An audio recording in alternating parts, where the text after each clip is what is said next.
Isang mapagpalang araw po muli mga sir, mga madam. At nandito tayo sa bayan ng Villasis, Pangasinan. So titignan natin itong property 5,105 square meter. Ayan.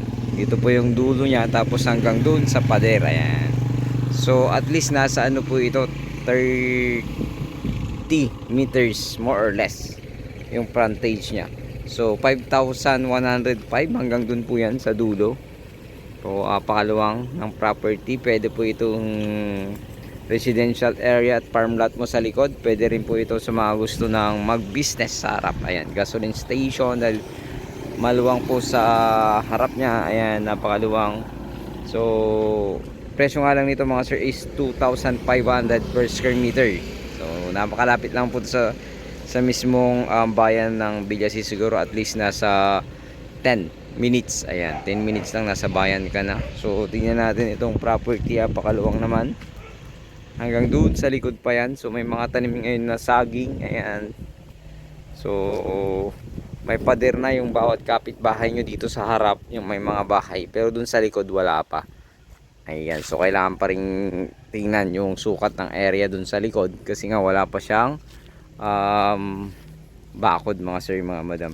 So apakaluwang ng property, mga saging lang yung nakatanim sa bagay nun. So ulitin ko, ito ay 5,105 square meter. Buhay naman po yung nakapangalan sa ating title, at nasa abroad po sila. Meron naman silang SPA sa kapatid ng isa sa nakapangalan.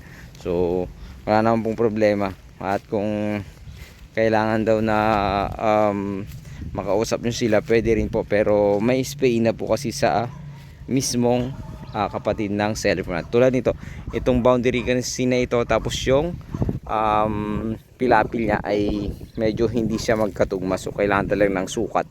So dito sa kabila kasi may pader na pala hanggang dun sa likod. So pwede rin po itong maging residential area sa mga gusto po ng residential farm lot dito sa bayan ng Villasis. So wala pong mga tanim dyan, tinatamlan ng mga gulay. Ayan.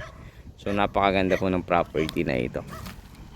So dito pwede kang magtayo ng bahay. Parang may bahay siguro dati dito, parang may poste dyan, pero hindi natin sure kung dating may bahay po dyan mga sir. So ayan, hanggang doon po yung proper yung boundary.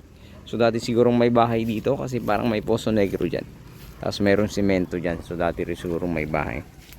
O, ayun, pwede rin po ito sa gasoline station, or pwedeng maliit na resort. Ayan, pwede rin sa maliit na resort, kasi 5,000 square meter, maluwang na rin po ito. Ito parking area mo or restaurant. Ayan, pwede rin po dyan para daanan ng mga biyahero. Ayan, tapos dun sa likod pwede kang maglagay ng swimming pool. Ayan, ayan, pwede po dyan. So ito po ay Asingan Villasis Road mga sir, mga madam. So bayan ng Villasis, Pangasinan. So ulitin ko, ito lang po ay 2,500 per square meter.